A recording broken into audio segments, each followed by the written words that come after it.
And now it's time for Bum Reviews with Chester A. Bum. Tonight's review: Where the Wild Things Are. Oh my god, this is the greatest movie I've ever seen in my life! Knock knock, who's there? Spoilers! So there's this movie that's based on this children's book. One of the greatest children's books I've ever seen in my life. It's about a kid who goes to an island, he finds a bunch of monsters, they have a good time, and then he goes back home.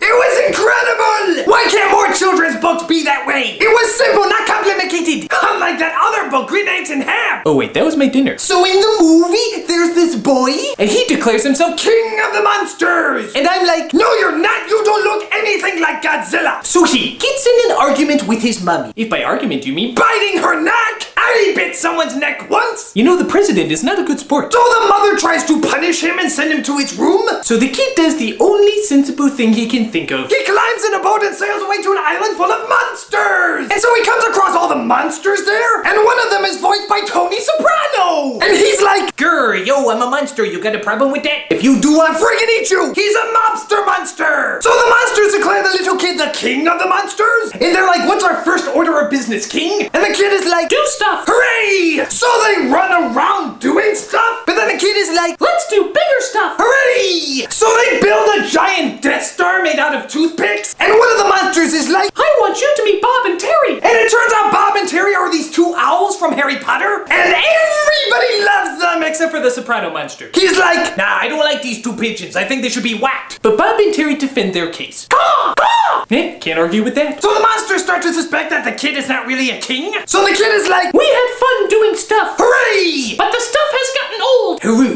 But I shall leave in an optimistic, melancholy manner. Hooray! So the kid goes away on his little raft, and the monsters start howling into the sky. Howky crisp! I love that cereal. And it loves you! So the kid returns home where his mother is waiting, and at first she gives him a great big hug, and then they're like,